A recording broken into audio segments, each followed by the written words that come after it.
Don, I'm going to start with your first question. Don had asked, is the tracker a journal? Does it allow me to track all trades during the year and beyond? Does it pull historical transactions or only sign up date to present? All right, let's talk about the PowerOptions portfolio tools. And I'm going to show you some recurring positions, Don, and how those work out. But first, what I'm going to do is just create a new position from scratch. I'll use PSTG. Sigh, a little bit of FOMO on my part. These were if you've watched some of the earlier webinars over the past 3 weeks, I think about 3 weeks ago, I even mentioned that these four stocks, Urban, Trex, PSTG, and MMYT, were the ones I was considering to open in the married put portfolio. And I opened 3 out of 4, and I missed the 4th. But let's just take a look down here, and I'll show you how I'd start a portfolio, okay? More's the pity. First thing I'm going to do is I'm going to go into the My Portfolio tab. Now, if I open up the portfolios, that's where we track our current open positions. And yes, we record any adjustments that are made into the portfolio. And as I close them or adjust them, I'm going to see, okay, this one's not right, I apologize. But I'm going to see the effective cost per share, Don, adjust as positions are closed, rolled, expired, and so forth. So it does keep that historical. But let's go into setup. And we're just going to create a new portfolio. So during the webinars, we create a lot of different portfolios for these examples. So I'm sorry for the long list, Don, but let's go ahead and do this. I'm going to call it PSTG Mike's FOMO. And let's just start this off with $10,000, nice round number. I'm going to copy that over, and I'm going to say I actually started this position back in January 2nd. All right, so let's go ahead and save all changes there.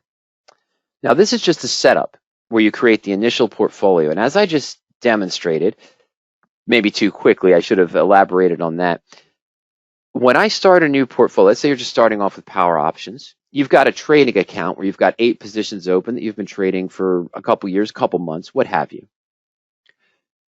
What I would tend to do, what we suggest, and it's right here in the help video up at the top of the screen, is that if I looked at my brokerage account and my liquidation value right now with my cash on hand, and if I liquidated everything, was say $58,000, I'd use that as my starting basis and my cash on hand. I'd copy that over when I create the portfolio here in our setup field. The reason why is that now I go into the portfolio view, I'm going to start entering the positions based on what my cost basis is, or where I initially started, and then add some historical trades later on. And as I do that, it's going to start subtracting from my starting basis. I'm sorry, from my cash on hand. The starting basis would remain the same, but that 58,000 is going to start to lower, so that once I've entered all the positions and linked any of the historical trades, we'll walk through one of those as well, then my cash on hand should be equal to what's in my brokerage account. My starting basis was what I started with my liquidation value, and my overall return should be very similar. Okay? Now, I'm still paused. I'm sorry, there we go. Great, fantastic. Okay, so that's what I was talking about, with the starting basis and the cash on hand. Now, let me open a new window real quick. And I want to go ahead and take a look at PSTG. And I'm just going to go to the quotes page first. And we're at 55.33. And this had about a 28-30% gap in price with earnings, and it's just kept moving up since then. I believe it was mid-January around this point when this started to come up on the married put search, and it might have even been here. And that's when I mentioned the 4 stocks I was looking for. Got into Trex first, then I got into Urban Outfitters, and I got into MMYT, as I didn't want to necessarily jump into a new married put the day of, or 6 hours before. This was reporting yesterday. FOMO, yeah, let's keep it at that. But it's okay. I'm perfectly fine. It's still a good time to get into this position. I might still get into this even though it's at the higher price right now. In any case, Don, let's say that I did do this here right after the Bollinger Band breakout. Looks like we're around January 19th. Okay, so I'm going to simulate opening a married put on January 19th when PSTG was trading at around 40, we're going to call it $41 per share, but the historical view is going to show us that. So let's go back here and let me clear out the drawings so they're not staying with us, Don. Now, I want to go to the option chain. During the trial, you have about 3 months of historical data. So we're going to go back here to January 19th. That was expiration day. I didn't realize that, but it's perfectly fine. I'm going to look at the puts. I probably would have taken August at this time, but I might have taken January. I'm going to stick with August just as a married put position done. Now, looking at just the values, I could do this in the historical married put search by symbol. I should probably do that, but it's okay. I think what I'm going to do is buy stock at 40.90 on January 19th for PSTG. Simulation only. Naturally, I didn't do this. Where's the pity again? And I like this one here. The naked yield is about 7.5%. That's the time value. That's the 43 strike at 550. So that's what I probably would have used. It's similar to the time premium that's available on this put option. So I think we're going to go ahead. Oh, midpoint time value is 8.3. I'm wrong. I'm going to go with, I apologize. I'm going to go with the 44 at 605. All right. So that's going to be my married put, keeping the risk to, under 8.5%, under 7.5%. I like that. 44 strike for August, midpoint at 605. Not a real trade, but probably something I would have focused on at this time. Now let's go back. Let's enter in the married put. So I'm going to put in PSTG. We're going to use 100 shares of stock. And our date was January 19th. First standard expiration of 2024. Closing price was 40.90. And we're going to do the August 44 put. Now deep out of the money. Same date, just to keep it simple. And our price, I said, was 605. That's correct. All right. Now, position name and position description, we'll talk about that in a little bit. Not important right now. All right. Now, so here's my married put. The current return, 21.2% on the position. The stock's up 14.43. We've only lost 450 on the put. Stock's up about 35% from that purchase price. Most of that is with that large pop up the last 2 days from earnings. Now, I've entered my position, but this is a historical trade for me. So what I want to do here is the edit more information button. That's going to allow us to look at the stock chart, company information, all of that information. But the events and notes is where I can keep a trade tracker and a trade journal. So I just click on the book icon here. And here is the position, and it shows me the date. It was created this date, but I know that it was opened on 1/19. I'm going to add a note. Just started PO trial. I'm sorry for the typos. Let's clean that up. Just started PO trial. Entering new. Wow.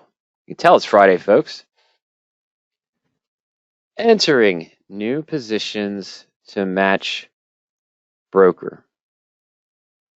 Have 2 or 3 previous adjustments on PSTG married put prior to earnings breakout. All right, so I'm going to save that note there for my journal entry. Now, I'm not going to use this 1-year view. What I'm going to do is go back to our stock chart here. And we got in at 40.90. And I had bought that 44 strike put. So I probably wouldn't have done an income method till somewhere in this range. So we're going to say on February 6th, we're going to sell a 44 strike call. Even the stock's at 42. We're going to take a look at the historical chain again, Don, to simulate this. And we're going to see where it goes to expiration, okay? So let's just go ahead and enter that in. But first, I want to get my prices.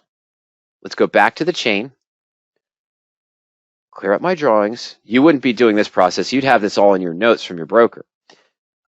I'm doing it the difficult way. So let's say, yeah, so I'd have to go out to February 16th. That was the expiration. Oh, I'm sorry. I need to be on the chain. I apologize. February 6th. I'm on the wrong date. We need February 6th.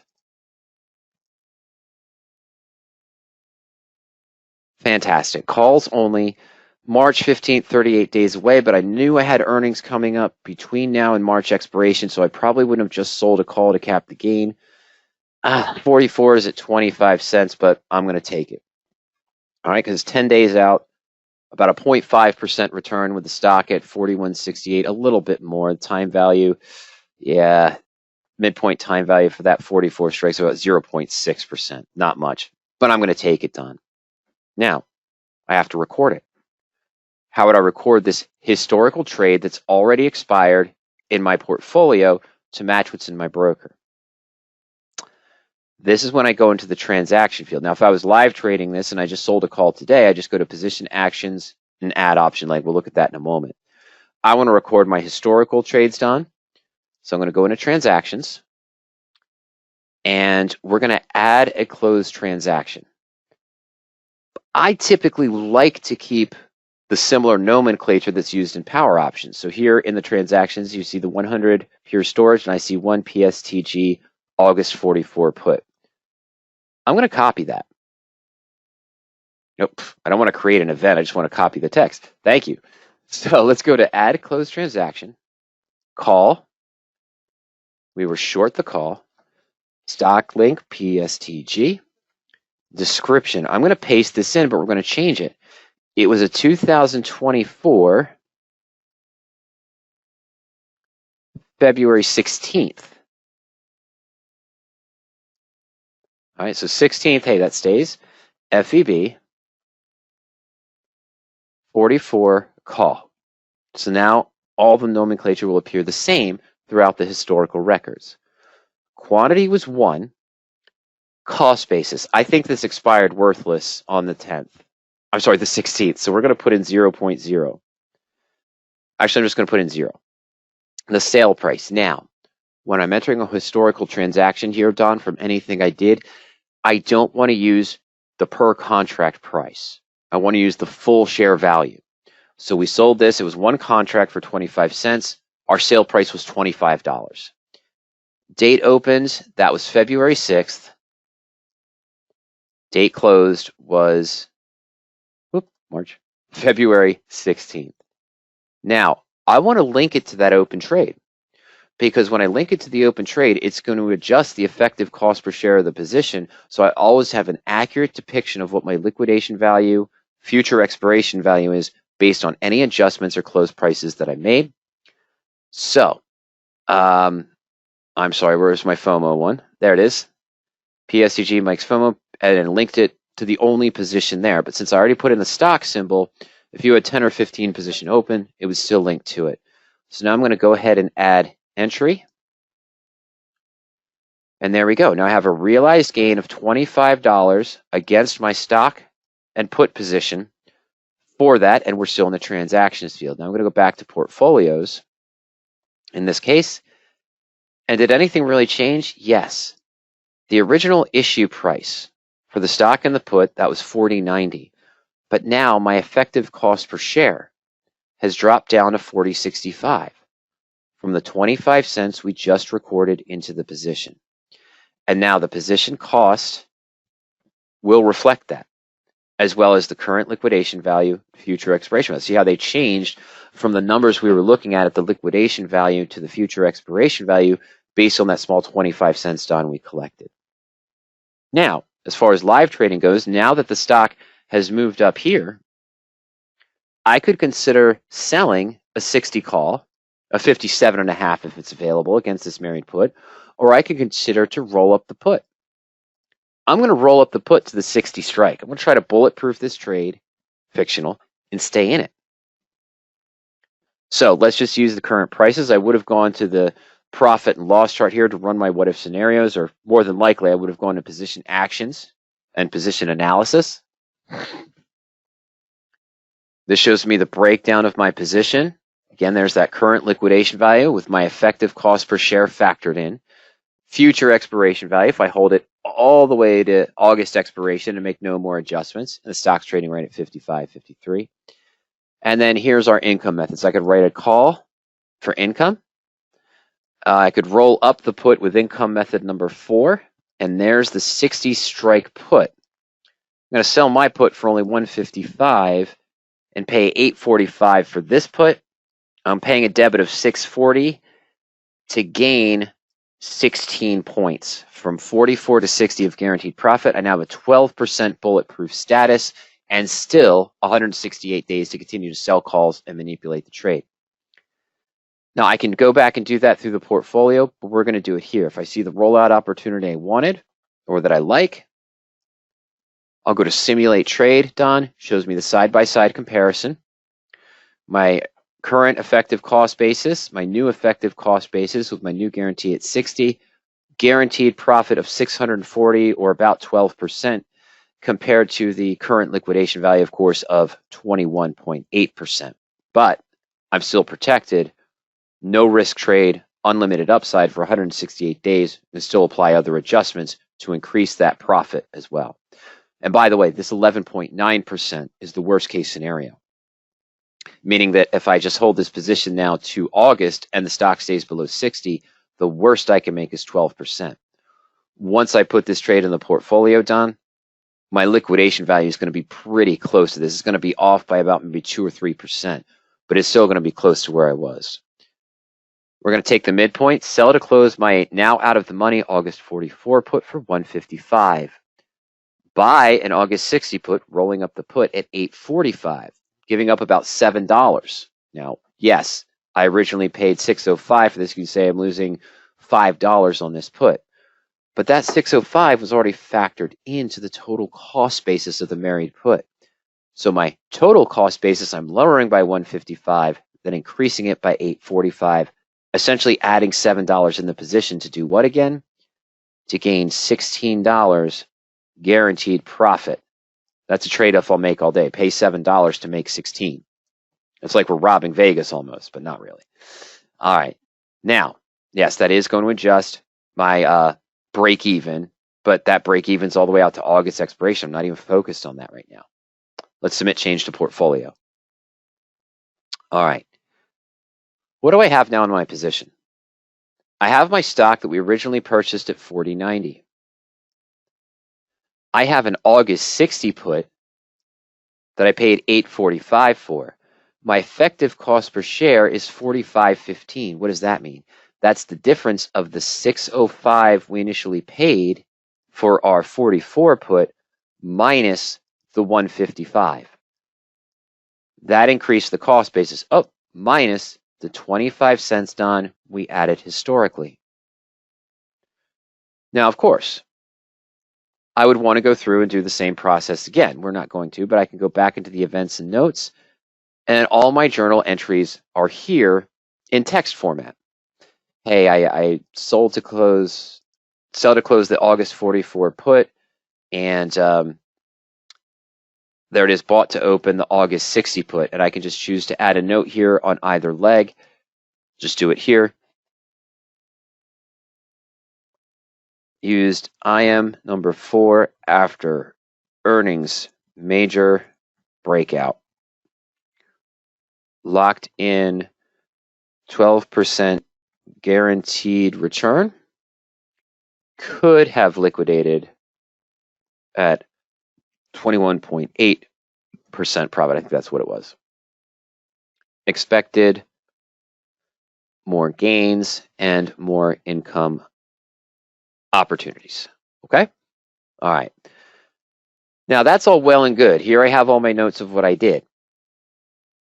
Every transaction from opening the married put, 119 historically, selling the historical call, closing our August 44 put today, and rolling up to our August 60 put, and a little note in there. So there's the quote-unquote trade journal.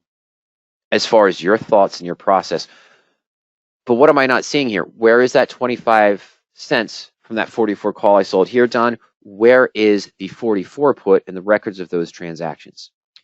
The portfolio view just shows your open transactions. As you do those adjustments, whether you do them live, whether you do them in your portfolio right after you made them, or whether you go into transactions and add closed continued transactions, well, you can see all that information here. Or you just go to analysis by symbol or analysis by position, and it has a breakdown of all the transactions that you've made for your particular stock. Without the notes that you entered, but here's the journal. The adjustments, the time frame, the realized or unrealized gain or loss. Those in white, the white background here, are the ones that are realized. I'm looking at all positions here. These are the realized returns that I can choose just to look at this view for realized gain and loss, unrealized gain and loss, currently active gain and loss. The highlighted pink ones, those are my open positions that are currently available in just the portfolio view. Okay, so now I can go back. If this was a 2-year-old trade and I wanted to spend the time doing it, I could do that. Let's say that originally I had bought Apple. I'm just going to throw out a fake number there no, I'm going to use Amazon. This was actually a trade I did do last year, but I closed it out. But let's say I bought Amazon at 109. And I just did it as a stock position, Don, but I sold calls, rolled calls, adjusted calls, and so forth.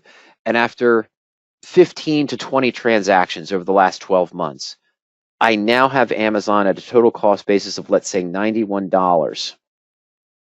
Yeah, I know that doesn't sound right, but hey, some of the calls they would have had to buy back to roll to a higher strike. Some of them would have expired. Some of them would have rolled for a credit. So let's say I knocked down the cost basis by about $10. Okay, let's say $10 over the course of a 12-month period. So we'll just call it 97. Okay, $1 per month. Let's just put it that way. So what can I do? I can put in an Amazon covered call that I have open right now, Don, and then go back through those transactions and log all 15 to 20 transactions I did in the last year historically. Or I can just say, you know what, that's too much work for me. Where I am today. Where am I today? I'm in 100 shares of Amazon with a cost basis of 97 after 1 year of work. So I'm just going to put that in starting today. Just started my Power Options trial the other day, watched a couple webinars and help videos here in the portfolio. I'm just going to start my Amazon position like this. And okay, so my open date was actually, let's say, February 8th of 2023. All right, so let's just go ahead and submit that. Now what I would do in this case, Don, is do the same thing. I'll go into the events and let's add a note to my original entry. Just started PO trial. Old Amazon position from 2023. Made 18 CC adjustments. So cost basis is down to 99. Oh, 97. My apologies. Let's get that correct, shall we? All right. Save note. All right, there we go. So I've got my note. I've got my journal. I'm all set. Now, what I want to do is we're at 178.22. And yes, I know I went into negative cash on hand because of the 2 positions. I didn't have enough cash to do that, but that's okay. And so let's say that the other day, earlier this week, that cost basis of 97 is where I'd be starting before I sold this call on Monday.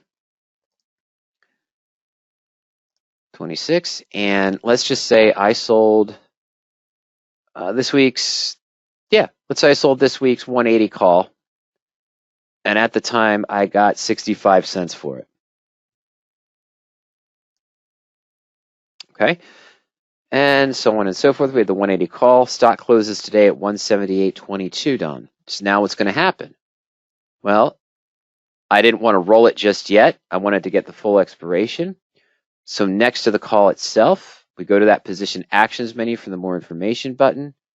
And we're just going to choose to expire leg. Remember, I put in my cost basis of 97. We put in a cheap 65 cents for an out-of-the-money March 180 call. It's now expired. So go ahead to expire leg. Don't have to put in anything. I can put in more notes if I want to, Don. Okay, stock closed. Why not?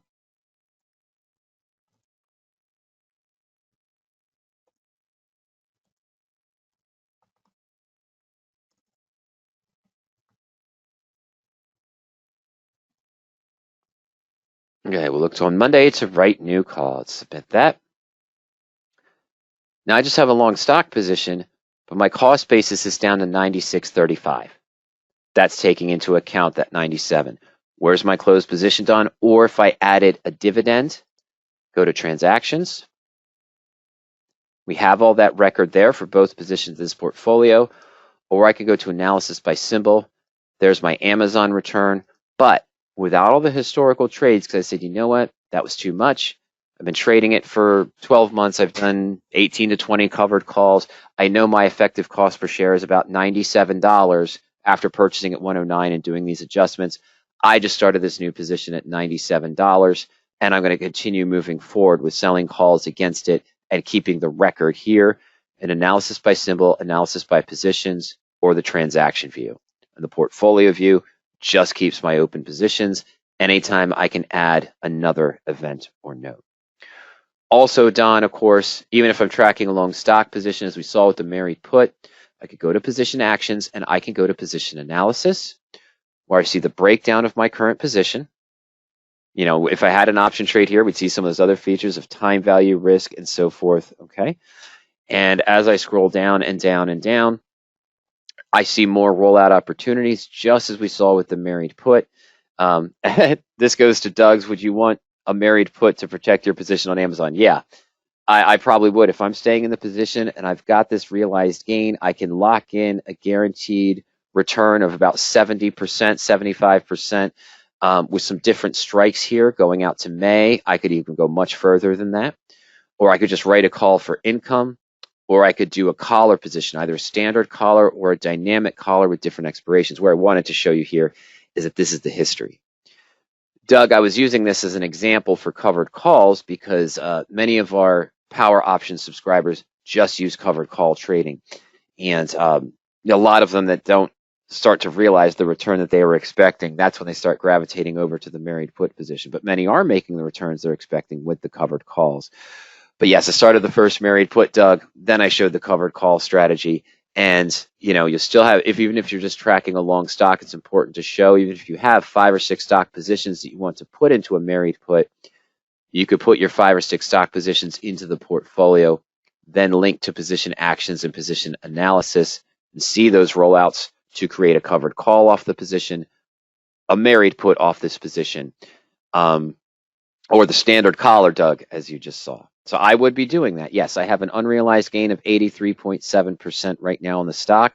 I could lock in almost, it looked like 75 to 80% of that with going out 77 days. I'd probably go out further than that in this case, might not get as much locked in profit, but even if Amazon falls back to 120, I've locked in 180, 185, whichever strike appeals to me the best, probably still guaranteed 55, 60, 65% return with the opportunity to still do those other adjustments as I'm doing selling calls, but having that floor on the bottom. Side note, the other tool I would probably use for that if I had Amazon at a cost basis of 96.35 after a year of trading. Now that I've been introduced to the married put, I'd go into the married put tool and click on the insurance tool. And I'd put in my stock symbol Amazon and put in my cost basis and scroll through all of the different puts that are available.